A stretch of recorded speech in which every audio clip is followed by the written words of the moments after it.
তামিম ভাইকে দালাল বলা চলবে না, চলবে না। এই বাদ দে, ক্রিকেটই খেলতাম না ভাই। সম্মানিত উপস্থিতি, তো আজকে আমাদের এখানে আমাদের লর্ড অ্যাসোসিয়েশনের যারা আছে সবাই এখানে একত্রিত হয়েছি। আর আজকে আমাদের বিষয়বস্তু হচ্ছে চলবে খেলা, বরবে পকেট, দেশ যাক গোল্লাই, সবার আগে ক্রিকেট। তো আমি সবার আগে ধন্যবাদ জানাতে চাই সেই সকল হলুদ মিডিয়াদেরকে যাদেরকে আমাদের মতো লর্ডের ডাকে সাড়া দিয়ে এখানে চলে এসেছে। বিশেষ করে আনোয়ার টিভি, জানোয়ার টিভি, চ্যানেল নাই, তারপরে হচ্ছে বালের কণ্ঠ ইত্যাদি দেশের প্রথম সারির সংবাদ মাধ্যমগুলোকে ধন্যবাদ জানাই। এছাড়াও আজকের এই মহান দিনে স্মরণ করছি হাজার বছরের শ্রেষ্ঠ বাঙালি, বাংলা জাতির পিতা, যদি রাত পোহালে রাজনৈতিক খেলা তো আজকে আমাদের এই বিশেষ সভায় উপস্থিত আছে আমাদের লর্ড অ্যাসোসিয়েশনের সম্মানিত সভাপতি নাজমুল হাসান পাপন, নাজমুল হাসান শান্ত। এছাড়া আমাদের মাঝে উপস্থিত আছে ভাত শামীম। এছাড়া আমাদের সাথে উপস্থিত আছে সুইংগাম জাকির। এছাড়াও আমাদের মাঝে উপস্থিত আছে বাংলাদেশের রেকর্ড সংখ্যক সেঞ্চুরিয়ান মোহাম্মদ মিথুন। এই বেটা কত সেঞ্চুরি একটাও নাই, রেকর্ড তো জিরো। আরে বেটা, এটাও তো একটা রেকর্ড। যাই হোক, আমাদের মাঝে উপস্থিত আছে ডাক লিটন কুমার দাস। এছাড়াও আমাদের মাঝে উপস্থিত আছে চুলপাকনা মিরাজ। এছাড়াও আমাদের মাঝে উপস্থিত আছে কাটার মুস্তাফিজ। এই মুস্তাফিজ কই? অনেক গার্র এরে কইয়া ভাই আনছি ওখানে দাঁড়াই রইছে সাংবাদিকদের পেছনে। এ দোস্ত একটু সামনে আয় তো।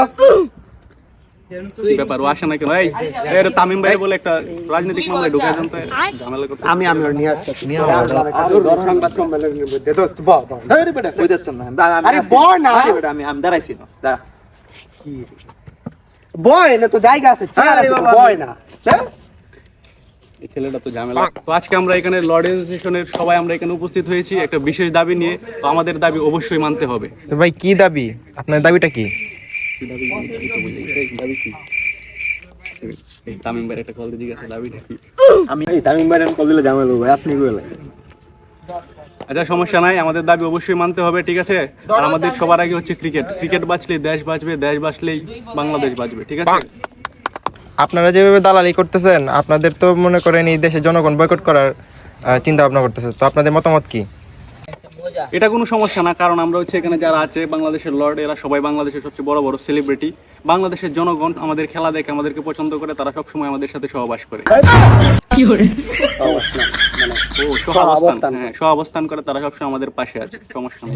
বাংলাদেশের মানুষ তো আপনাদেরকে ভারতের দালাল বলতেছে, এই ব্যাপারে আপনাদের মন্তব্য কি? আমরা খারাপ খেললে আপনারা আমাদেরকে নিয়ে সমালোচনা করেন, আমরা খারাপ খেললে আপনারা মাঠ থেকে আমাদেরকে বোতল দিয়ে ঢিল মারেন, আমরা খারাপ খেললে আপনারা আমাদের পরিবার নিয়ে গালিগালাজ করেন, আমাদেরকে বের হইতে দেন না কেন?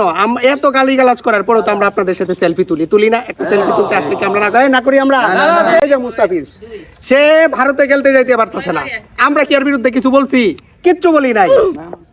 তারে ভারত খেলতে যাইতে দিতেছে না, আমরা মুখে কুলুপ বাইতে রাখছি, কিন্তু তামিম বাইরে কেউ কিছু করবে? তামিম বাইরে কেউ কিছু বলবে? তামিম বাইরে কেন ভারতের দালাল বলবে? তামিম বাইরে ভারতের দালাল বলা কারণ ঠিক না, চলবে না। তামিম ভাইকে দালাল বলা চলবে না, চলবে না। তামিম ভাইকে দালাল বলা চলবে না। আমার প্রশ্ন হচ্ছে, আপনারা তো জনগণের টাকা থেকেই বেতন পান, তাহলে দেশে জনগণের বিরুদ্ধে গিয়ে দালালি করছেন কেন? না, আমরা জনগণের টাকায় বেতন পাই, এটা আপনাদেরকে কে বলছে? আমরা বেতন পাই হচ্ছে আমাদের বিভিন্ন কোম্পানি স্পন্সর করে, বড় বড় কোম্পানি স্পন্সর করে, তাদের স্পন্সর থেকে আমাদের টাকা আসে, আইসিসি থেকে আমাদের টাকা আসে। আমরা কি জনগণের টাকায় চলি? ঠিক আছে, কোম্পানি তো আপনাদের স্পন্সর করে, কিন্তু তারা তো স্পন্সর করে জনগণ তাদের প্রোডাক্ট কিনবে সেই আশায়। এখন জনগণ যদি আপনাদেরকে বয়কটই করে, তাহলে তো কোনো কোম্পানি আপনাদেরকে স্পন্সর করবে না। আনোয়ার টিভি বালের কণ্ঠে তো খুব ঝামেলা। এই বাদ দেখ, ক্রিকেটই খেলতাম না ভাই। তামিম বাইরে কয়া এই আমরা কত বাইরে সৌদি লেবার বিষয় পাঠাই দিত। এটাই ভালো। ভাত আর খাওয়া